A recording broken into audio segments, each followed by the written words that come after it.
Donc, est-ce que vous pouvez nous expliquer la situation du coup ici à Tel Aviv ou en Israël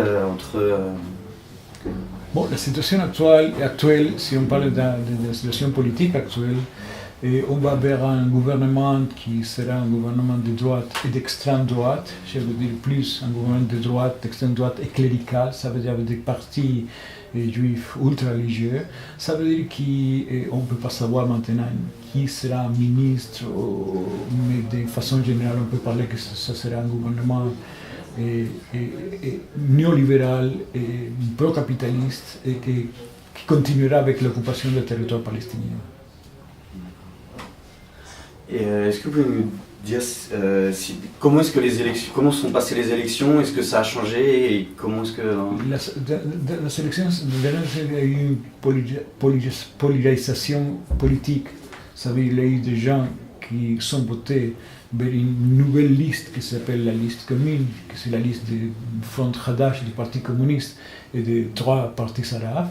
On a proposé une liste qu'on pourra la définir comme une liste démocratique, progressiste et antiraciste. Et de l'autre côté, il y a eu des voix pour les partis de la droite et de l'extrême droite.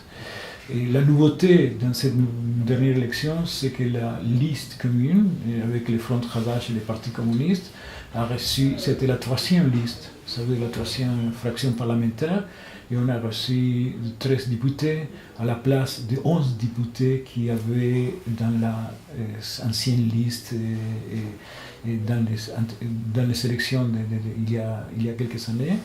Et on a maintenant dans la CNES 5 députés communistes à la place de 4 députés communistes. Et du coup, qu'est-ce que le Hadash et le Parti communiste israélien exigent et demandent en vue de la paix entre Israël et le peuple palestinien? Bon, nous avons un programme qui est vieux déjà des dizaines d'années qui parle de 4 ou 5 points fondamentaux. Le premier, c'est le droit à l'autodétermination du peuple palestinien, le droit du peuple palestinien d'avoir un pays indépendant dans les territoires occupés par Israël en 1967. Le deuxième point, c'est stopper l'occupation de Jérusalem-Est, de Jérusalem palestinien, et que Jérusalem devienne la capitale de l'État palestinien. Le troisième point, c'est de stopper la colonisation, c'est-à-dire démanteler les colonies juives dans les territoires occupés, à Jérusalem et un peu partout. Il y a des colonies un peu partout. Et le troisième point, et pour nous c'est très important, c'est la libération de tous les prisonniers palestiniens. Je sais qu'en France, il y a une campagne pour la libération de Marwan Barghouti. Bien sûr, nous sommes pour la libération de Marwan Barghouti, mais il faut savoir qu'il y a maintenant dans les géoles israéliennes au moins 5000 prisonniers palestiniens. Ça veut dire que c'est un problème qui est très important pour la société palestinienne, mais aussi pour la société israélienne. Et le deuxième et dernier point, c'est de reconnaître les droits des réfugiés palestiniens. Les 2 grandes vagues de réfugiés qu'il y a eu dans l'histoire de ces régions, les réfugiés de 47, 48, 49, et aussi les réfugiés de 67. Il y aura une paix juste dans la région sans trouver une solution au problème des Palestiniens et au problème des réfugiés palestiniens. Et du coup, pour vous, comment on peut lutter en France pour justement arrêter la colonisation et accéder à une solution de paix à 2 États? Moi, je crois qu'il y a un mot qui est basique, c'est le mot solidarité.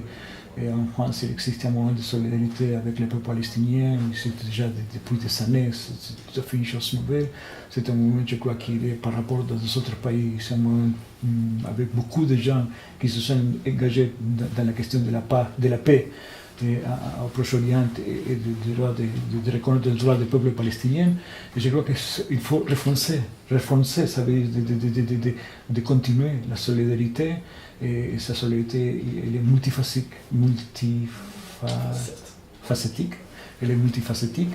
On a des secteurs syndicaux qui sont solidaires avec les travailleurs palestiniens, on a des étudiants qui sont solidaires avec les étudiants palestiniens, on a des initiatives économiques dans la Palestine, il y a l'association AFPS, l'association France-Palestine Solidarité, ils sont beaucoup de projets aussi, pas seulement de solidarité en France, mais aussi de solidarité dans le terrain. Et je crois que toujours il faut renforcer cette solidarité parce que cette solidarité c'est une partie composante, une composante majeure de la lutte pour la paix.